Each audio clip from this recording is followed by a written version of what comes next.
ಎಲ್ಲರಿಗೂ ನಮಸ್ಕಾರ, ಶುಭೋದಯ. ನಾನು ಇವತ್ತು ಈ ಪರಿಸರ ಮತ್ತು ಪರಿಸರ ಮಾಲಿನ್ಯ ಇದಕ್ಕೆ ಸಂಬಂಧಪಟ್ಟ ಹಾಗೆ ಮಾತನಾಡೋದಕ್ಕೆ ಇಷ್ಟಪಡ್ತೀನಿ. ಆತ್ಮೀಯರೇ, ಭೂಮಿ ಪ್ರತಿಯೊಂದು ಜೀವಿಗಳಿಗೂ ಅವಕಾಶ ಮಾಡಿಕೊಟ್ಟಿರ್ತಕ್ಕಂತಹ ಜೀವಿಗಳ ಉಗಮಕ್ಕೆ ಕಾರಣವಾಗಿರ್ತಕ್ಕಂಥ ಒಂದು ಗ್ರಹ. ಈ ಗ್ರಹದಲ್ಲಿ 4 ಗೋಳಗಳು ಬರ್ತವೆ. ಭೂಗೋಳದಲ್ಲಿ 4 ಗೋಳಗಳು, ಭೂಮಿ ಒಂದು ಗೋಳ, ಅದರಲ್ಲಿ 4 ಗೋಳಗಳು. ಯಾವ್ಯಾವುದು? ಮೊದಲನೇದು ಶಿಲಾಗೋಳ ಅಂತ, ಎರಡನೆಯದು ವಾಯುಗೋಳ, ಮೂರನೆಯದು ಜಲಗೋಳ, ನಾಲ್ಕನೆಯದು ಜೀವಗೋಳ.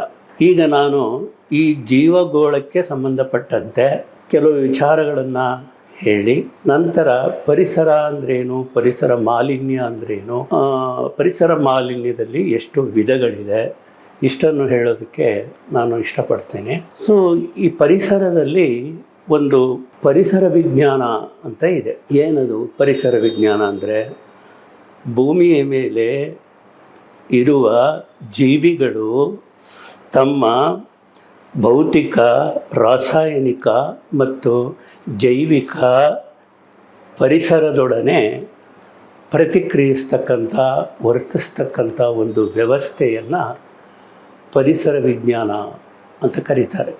ಇಲ್ಲಿ ಪ್ರಾಕೃತಿಕ ಪರಿಸರ ಇದೆ. ಈ ಪ್ರಾಕೃತಿಕ ಪರಿಸರದಲ್ಲಿ ಒಂದು ಸಮತೋಲನವೂ ಕೂಡ ಇದೆ. ಸಮತೋಲನ, ಪ್ರಾಕೃತಿಕ ಸಮತೋಲನ ಅಂದ್ರೇನು? ಈ ಭೂಮಿಯ ಮೇಲೆ ಪ್ರಕೃತಿಯಲ್ಲಿ ವಾಸ ಮಾಡ್ತಾ ಇರ್ತಕ್ಕಂಥ ಪ್ರತಿಯೊಂದು ಜೀವಿಗಳು ಪರಿಸರದ ಆಗು ಹೋಗುಗಳಿಗೆ, ಅದರ ಗುಣ ಸ್ವಭಾವಗಳಿಗೆ ಹೊಂದಿಕೊಂಡು ಬಾಳ್ತಕ್ಕಂಥ ಒಂದು ಪರಿಸ್ಥಿತಿಯನ್ನು ಪರಿಸರ ಸಮತೋಲನ ಅಂತ ನಾವು ಕರಿತೇವೆ. ಇದನ್ನು ಎಕಲಾಜಿಕಲ್ ಬ್ಯಾಲೆನ್ಸ್ ಅಂತ ಇಂಗ್ಲೀಷ್ನಲ್ಲಿ ಹೇಳ್ತಾರೆ. ಸೊ ಈ ಒಂದು ವ್ಯವಸ್ಥೆ ಇದೆಯಲ್ಲ, ಪ್ರಾಣಿಗಳು, ಜೀವಿಗಳು, ಸಸ್ಯ ಸಂಪತ್ತು, ಇದೆಲ್ಲವೂ ಕೂಡ ಪರಿಸರದೊಡನೆ ಹೊಂದಿಕೊಂಡು ಬಾಳ್ಕೊಂಡು ಹೋಗ್ತಕ್ಕಂತಹ ಒಂದು ವ್ಯವಸ್ಥೆಗೆ ಎಕೋಸಿಸ್ಟಮ್, ಪರಿಸರದ ಒಂದು ವ್ಯವಸ್ಥೆ ಅಂತ ಕರಿತೇವೆ. ಈ ವ್ಯವಸ್ಥೆಯಲ್ಲಿ ಎಲ್ಲವೂ ಜೀವಿಗಳು, ಅಣುಜೀವಿಯಾಗಿರ್ಬೋದು, ದೊಡ್ಡ ಜೀವಿಗಳೇ ಆಗಿರ್ಬೋದು, ಸಸ್ಯ ಸಂಪತ್ತಾಗಿರ್ಬೋದು, ಪ್ರಾಣಿ ಸಂಪತ್ತಾಗಿರ್ಬೋದು, ಇದೆಲ್ಲವೂ ಹೊಂದಿಕೊಂಡು ಭೂಮಿಯ ಒಂದು ವಾತಾವರಣಕ್ಕೆ ಹೊಂದಿಕೊಂಡು ಜೀವನ ನಡೆಸ್ತಕ್ಕಂಥ ಒಂದು ವ್ಯವಸ್ಥೆನ ಎಕೋಸಿಸ್ಟಮ್, ಪರಿಸರ ವ್ಯವಸ್ಥೆ ಅಂತ ಹೇಳ್ತೀವಿ. ಇಲ್ಲಿ ಪರಿಸರ ವ್ಯವಸ್ಥೆ ಇಲ್ಲದೆ ಇದ್ದಿದ್ದರೆ ಖಂಡಿತವಾಗಿಯೂ ಭೂಮಿ ಮೇಲೆ ಒಂದೇ ಒಂದು ಪ್ರಾಣಿಯಾಗಲಿ, ಮನುಷ್ಯನಾಗಲಿ, ಜೀವಿಯಾಗಲಿ, ಸೂಕ್ಷ್ಮಾಣು ಆಗಲಿ, ಸೂಕ್ಷ್ಮಜೀವಿ ಆಗಲಿ ಯಾವುದೂ ಕೂಡ ಅದು ಉಗಮ ಆಗೋದಕ್ಕೆ ಸಾಧ್ಯವಿರಲಿಲ್ಲ. ಸೊ ಆದ್ದರಿಂದ ಪರಿಸರ ಅನ್ನೋದು ಬಹಳ ಮುಖ್ಯವಾದದ್ದು, ಅತ್ಯಂತ ಶ್ರೇಷ್ಠವಾದದ್ದು, ಬಹುಶಃ ದೈವದತ್ತವಾದಂಥ ಒಂದು ಸುವ್ಯವಸ್ಥಿತವಾದಂತಹ ಒಂದು ವ್ಯವಸ್ಥೆ ಪರಿಸರ. ಈ ಪರಿಸರವನ್ನು ನಾವು ಎಷ್ಟು ಜೋಪಾನ ಮಾಡಿದ್ರು, ಎಷ್ಟೇ ಅಚ್ಚುಕಟ್ಟಾಗಿ ಇಟ್ಕೊಂಡ್ರೂ ಕೂಡ ಕಡಿಮೆನೇ. ಯಾಕೆಂತಂದರೆ ಪರಿಸರವನ್ನು ನಾವೇನಾದರೂ ಹಾಳು ಮಾಡ್ತು ಅಂದರೆ, ಪರಿಸರ ಮಾಲಿನ್ಯ ಮಾಡ್ತು ಅಂದರೆ, ನಾವು ನಿಜವಾಗಿಯೂ ಈ ಭೂಮಿ ಮೇಲೆ ಜೀವನ ಮಾಡೋದಕ್ಕೆ ಸಾಧ್ಯವೇ ಇಲ್ಲ. ಅದರಿಂದ ಈ ಪರಿಸರ ಅಂದರೆ ಏನು? ನಾನು ಮತ್ತೊಮ್ಮೆ ಹೇಳ್ತೀನಿ, ಕೇಳಿಸ್ಕೊಳ್ಳಿ. ಪರಿಸರದಲ್ಲಿ ಯಾವ್ಯಾವ ತರಹದ ಒಂದು ಎಕಾಲಜಿ, ಎಕೋಸಿಸ್ಟಮ್ ಇದೆಲ್ಲ ಇದೆ ಅನ್ನೋದನ್ನು ಹೇಳಿದೆ. ಈಗ ಪರಿಸರ ಅಂದ್ರೇನು? ಪರಿಸರ ಅಂದರೆ ನಮ್ಮ ಸುತ್ತಲೂ ಭೂಮಿಯ ಮೇಲೆ ಮಾನವ ಜೀವಿಗಳ ಮತ್ತು ಇತರ ಜೀವಿಗಳ, ಸಸ್ಯವರ್ಗ, ಇತರ ಜೀವಿಗಳು, ಮಾನವ ಜೀವಿಗಳು, ಈ ಎಲ್ಲದರ ಸುತ್ತಲೂ ಸುತ್ತುವರೆದಿರ್ತಕ್ಕಂಥದ್ದು ಮರ ಗಿಡಗಳಿಂದ, ಇನ್ನು ಅನೇಕ ರೀತಿಯ ಬೆಟ್ಟಗಳು, ಏನೇನು ಬರುತ್ತೋ ಪ್ರಕೃತಿಯಲ್ಲಿ ಏನೇನು ಬರುತ್ತೋ ಎಲ್ಲದರಿಂದ ಸುತ್ತುವರೆದಿರ್ತಕ್ಕಂಥದ್ದೇ ಪರಿಸರ. ಈ ಪರಿಸರದಲ್ಲಿ ನೀರಿದೆ, ಗಾಳಿ ಇದೆ, ಮರಗಿಡಗಳಿದೆ, ಮತ್ತು ಭೂಮಿ ಇದೆ, ಮಣ್ಣಿದೆ, ಆಕಾಶ ಇದೆ, ಗಾಳಿ ಇದೆ, ಹೀಗೆ ಎಲ್ಲದರಿಂದಲೂ ಸುತ್ತುವರೆದಿರ್ತಕ್ಕಂಥದ್ದು ಪರಿಸರ. ಈ ಪರಿಸರದಲ್ಲಿ 2 ರೀತಿಯ ಪರಿಸರ ಈಗ ಇದೆ. ಮೊದಲು ಈ ಭೂಮಿ ಸೃಷ್ಟಿಯಾದಾಗ ಒಂದೇ ರೀತಿಯ ಪರಿಸರ ಇತ್ತು. ಆದರೆ ಇವಾಗ ಏನಾಗಿದೆ ಅಂದರೆ 2 ರೀತಿಯ ಪರಿಸರ ಆಗಿದೆ. ಅದು ಯಾವ್ಯಾವುದು ಅಂತಂತಂದರೆ ಪ್ರಾಕೃತಿಕ ಮತ್ತು ಭೌಗೋಳಿಕ ಪರಿಸರ, ಪ್ರಾಕೃತಿಕ ಅಥವಾ ಭೌಗೋಳಿಕ ಪರಿಸರ. ಮತ್ತೊಂದು ಯಾವುದು ಅಂತಂದರೆ ಸಾಂಸ್ಕೃತಿಕ ಅಥವಾ ಮಾನವ ನಿರ್ಮಿತ ಪರಿಸರ ಅಂತ ಹೇಳಿ. ಪರಿಸರದಲ್ಲಿ ಎರಡು ವಿಧ ಇದೆ ಇವಾಗ. ಪ್ರಾಕೃತಿಕ, ನ್ಯಾಚುರಲ್ ಆಗಿ ಬಂದಿರತಕ್ಕಂಥ ಪರಿಸರ ಅದು ಒಂದು. ಇನ್ನೊಂದು ಕಲ್ಚರಲ್, ಮನುಷ್ಯ ಈ ಭೂಮಿ ಮೇಲೆ ಹುಟ್ಟಿದಾಗಲಿಂದಲೂ ಇವತ್ತಿನವರೆಗೆ ನಾನಾ ರೀತಿಯ ಅಭಿವೃದ್ಧಿಗಳನ್ನು ಸಾಧಿಸ್ತಾ, ಜ್ಞಾನಾಭಿವೃದ್ಧಿಯನ್ನು ಮಾಡ್ಕೊಳ್ತಾ, ಇನ್ನೂ ನಾನಾ ಕ್ಷೇತ್ರಗಳಲ್ಲಿ ಸುಧಾರಣೆಗಳನ್ನು ಮಾಡ್ತಾ, ಹೊಸ ಹೊಸ ಆವಿಷ್ಕಾರಗಳನ್ನು ಮಾಡ್ತಾ ಸುಸಂಸ್ಕೃತನಾಗಿ ಬಾಳೋದಕ್ಕೆ ಪ್ರಯತ್ನ ಮಾಡ್ತಾ ಇದ್ದಾನೆ. ಇದು ಸಾಂಸ್ಕೃತಿಕ ಪರಿಸರ ಅಥವಾ ಮಾನವ ನಿರ್ಮಿತ ಪರಿಸರ ಅಂತಲೂ ಹೇಳ್ತಾರೆ. ಸೊ ಇನ್ನು ಪರಿಸರ ಅಂದರೆ ಏನು ಅಂತ ಬಹುಶಃ ನಿಮಗೆಲ್ಲ ಅರ್ಥ ಆಯಿತು ಅಂದ್ಕೊತೇನೆ. ಇವಾಗ ಮುಂದಕ್ಕೆ ಭಾಳ ಮುಖ್ಯವಾದ ಒಂದು ಸಂಗತಿ, ಈ ದಿನ ನಾನು ವಿಶ್ವ ಪರಿಸರ ದಿನಾಚರಣೆ ಅಂಗವಾಗಿ ಮಾತನಾಡ್ತಾ ಇದ್ದೀನಿ. ಸೊ ಈ ಪರಿಸರ ಮಾಲಿನ್ಯ ಅಂದರೆ ಏನು ಅಂತ ಈಗ ನಾನು ನಿಮಗೆ ಹೇಳ್ತಾ ಇದ್ದೀನಿ. ಈ ಪರಿಸರ ಮಾಲಿನ್ಯ ಅನ್ನೋದು ಭೂಮಿಯ ಮೇಲೆ ವಾಸ ಮಾಡ್ತಾ ಇರ್ತಕ್ಕಂಥ ಮನುಷ್ಯ ಇರ್ಬೋದು, ಪ್ರಾಣಿ ಇರ್ಬೋದು, ಸೂಕ್ಷ್ಮ ಜೀವಿಗಳಿರ್ಬೋದು, ಸಸ್ಯ ಸಂಪತ್ತಿರ್ಬೋದು, ಏನೇ ಇರ್ಬೋದು, ಇದೆಲ್ಲವೂ ಸಹಿಸಿಕೊಳ್ಳೋದಕ್ಕೆ ಆಗದೇ ಇರೋ ರೀತಿಯಲ್ಲಿ ಜೀವನವನ್ನು ನಡೆಸೋದಕ್ಕೆ ಇನ್ನೂ ಸಾಧ್ಯವಿಲ್ಲಪ್ಪ ಅನ್ನೋ ರೀತಿಯಲ್ಲಿ ಪರಿಸರವನ್ನು ಹೊಲಸು ಮಾಡ್ತಾ ಇರತಕ್ಕಂಥದ್ದನ್ನು ಪರಿಸರ ಮಾಲಿನ್ಯ ಅಂತ ಕರೀತಾರೆ.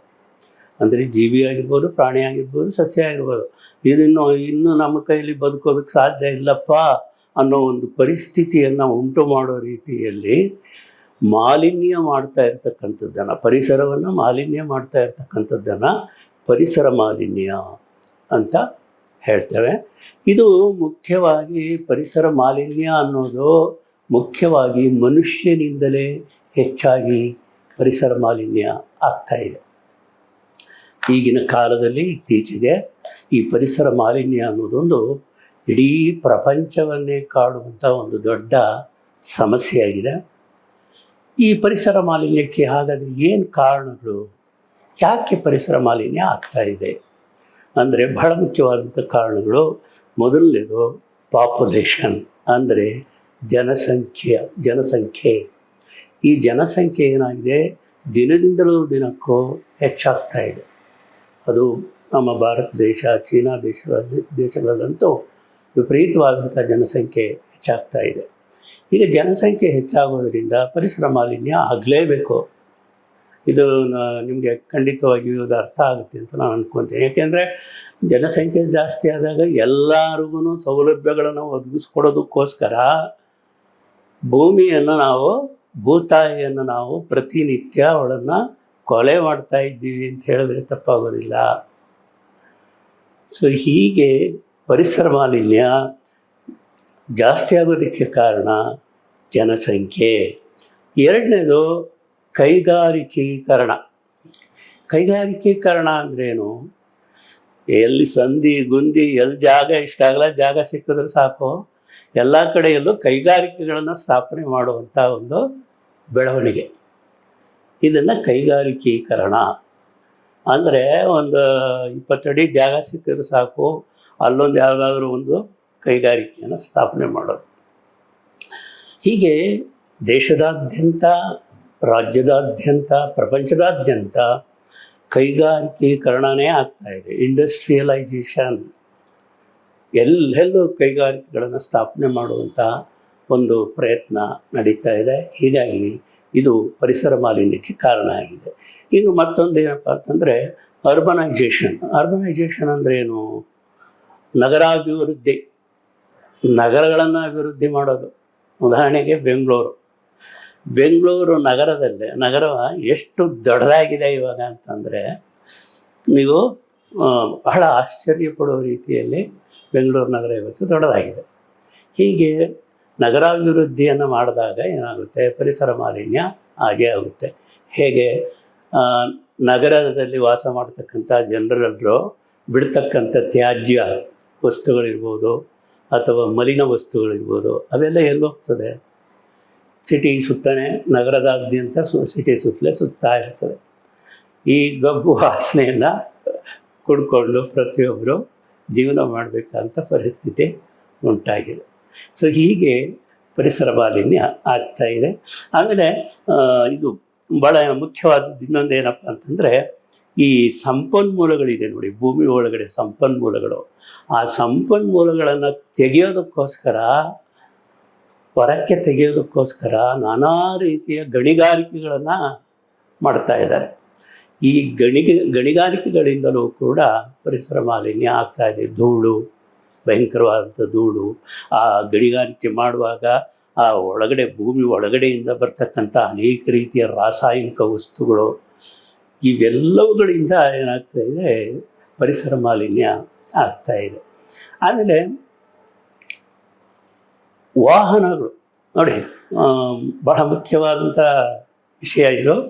ನಾವು ಪ್ರತಿನಿತ್ಯ ಏನು ಮಾಡ್ತಾ ಇದ್ದೀವಿ? ಲಕ್ಷ ಅಲ್ಲ, ಕೋಟಿ ಅಲ್ಲ, ಬಿಲಿಯನ್ ಗಟ್ಟಲೆ ವಾಹನಗಳನ್ನು ನಾವು ಪ್ರಪಂಚದಾದ್ಯಂತ ಉಪಯೋಗಿಸ್ತಾ ಇದ್ದೀವಿ. ಅಂದರೆ ಈ ವಾಹನಗಳು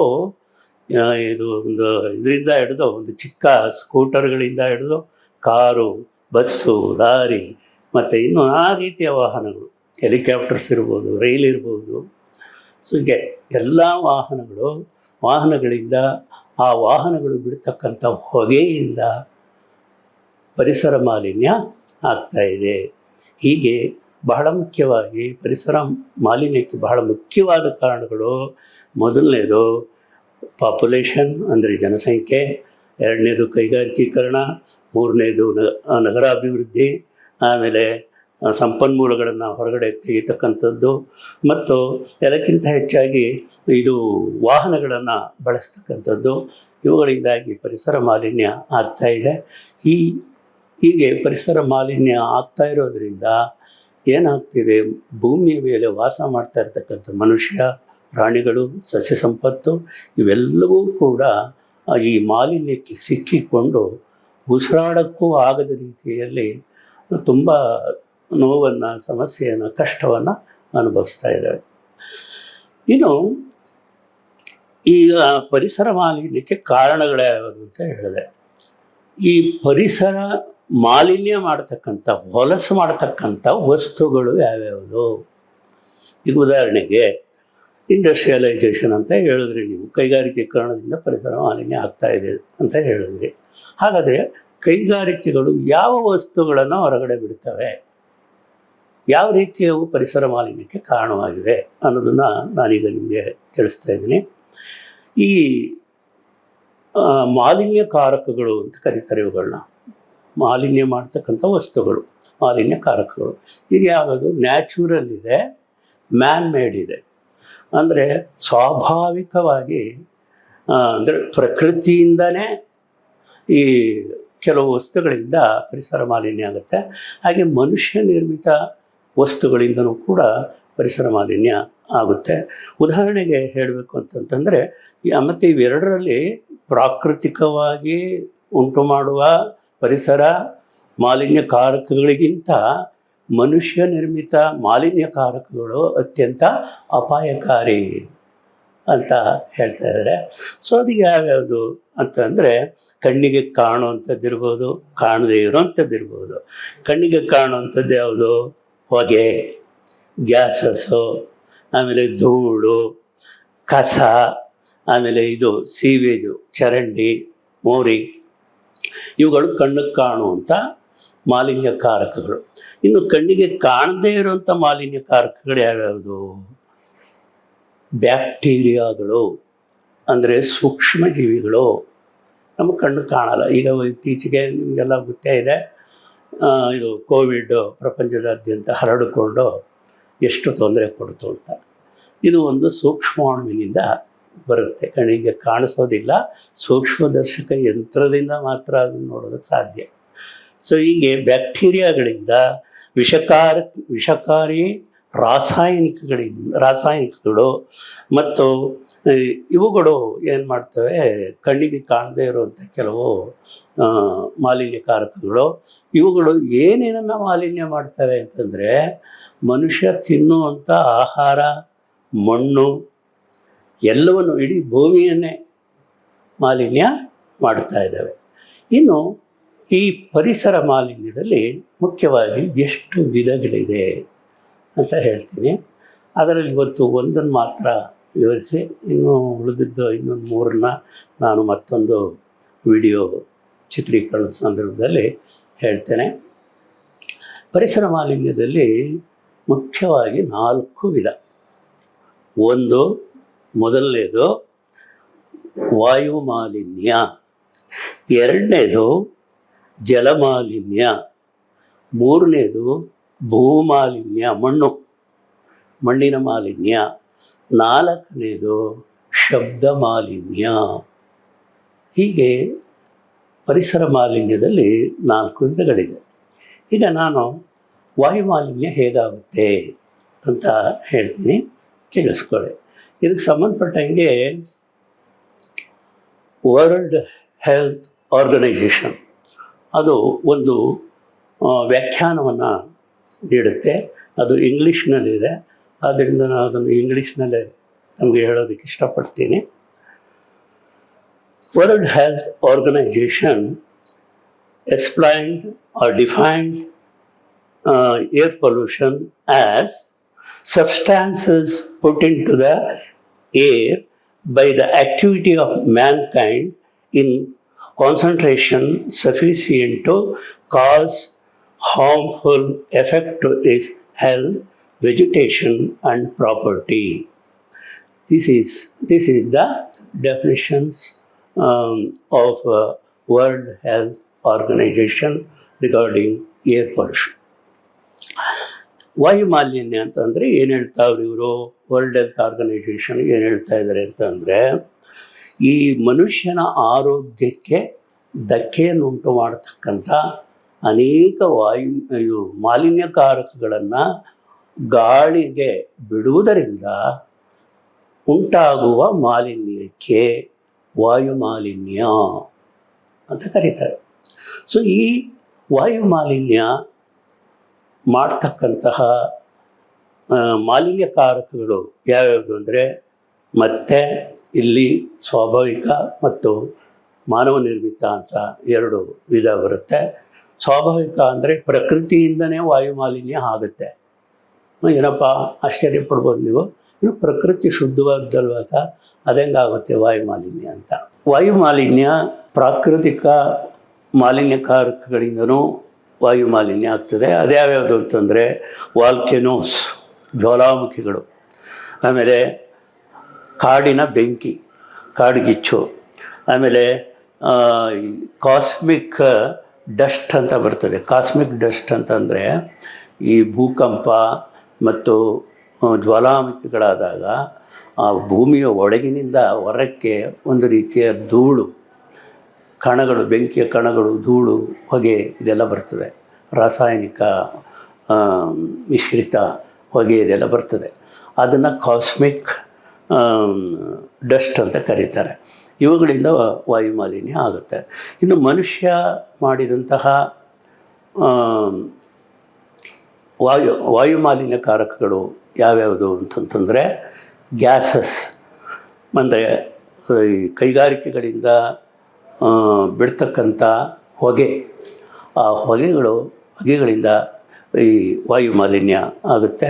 ಆಮೇಲೆ ಮನೆಯಲ್ಲಿ ಯೂಸ್ ಮಾಡ್ತಾರೆ, ಏನು ಮನೆಯಲ್ಲಿ ಗ್ಯಾಸ್ ಸ್ಟವನ್ನು ಉಪಯೋಗಿಸ್ಕೊಂಡು ಅಡುಗೆ ಮಾಡೋದು, ಆಮೇಲೆ ಇದು ಯಾವುದು ಫ್ರಿಡ್ಜ್, ಅದನ್ನು ಯೂಸ್ ಮಾಡೋದು, ಇವುಗಳಿಂದಲೂ ಕೂಡ. ಮತ್ತು ಮನೆಯವರು ಅನೇಕ ರೀತಿಯ ಕಸ ಅಂದರೆ ಕೊಳೆತ ಪದಾರ್ಥಗಳು, ಆಮೇಲೆ ಒಣ ಪದಾರ್ಥಗಳು, ಹಸಿ ಪದಾರ್ಥಗಳು, ಹೀಗೆ ಎಲ್ಲ ಕಸಗಳನ್ನು ಹೊರಗಡೆ ಹಾಕ್ತಾರೆ. ಹೊರಗಡೆ ಹಾಕಿದಾಗ ಕಸದ ರಾಶಿ ಜಾಸ್ತಿಯಾಗಿ ಅಲ್ಲಿ ಏನಾಗುತ್ತೆ, ಅದು ಕೊಳೆತು ದುರ್ವಾಸನೆ ಬರುವಂಥ ಒಂದು ಪರಿಸ್ಥಿತಿ ಬರುತ್ತೆ. ಹೀಗೆ ಮನೆಯವರು ಉಪಯೋಗಿಸ್ತಕ್ಕಂಥ ವಸ್ತುಗಳಿಂದಲೂ ವಾಯು ಮಾಲಿನ್ಯ ಆಗುತ್ತೆ. ಆಮೇಲೆ ಇನ್ನೊಂದು ಬಹಳ ಮುಖ್ಯವಾದಂತಹ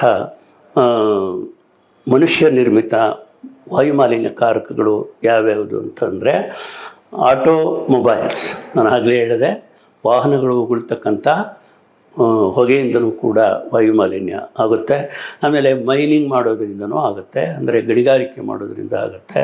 ಆಮೇಲೆ ಈ ನ್ಯೂಕ್ಲಿಯರ್ ಪವರ್ ಪ್ಲ್ಯಾಂಟ್ಸ್ ಅಂತ ಎಲ್ಲ ಕಡೆಯಲ್ಲೂ ಎಲ್ಲ ದೇಶದವರು ಸ್ಥಾಪನೆ ಮಾಡ್ಕೊಂಡಿದ್ದಾರೆ.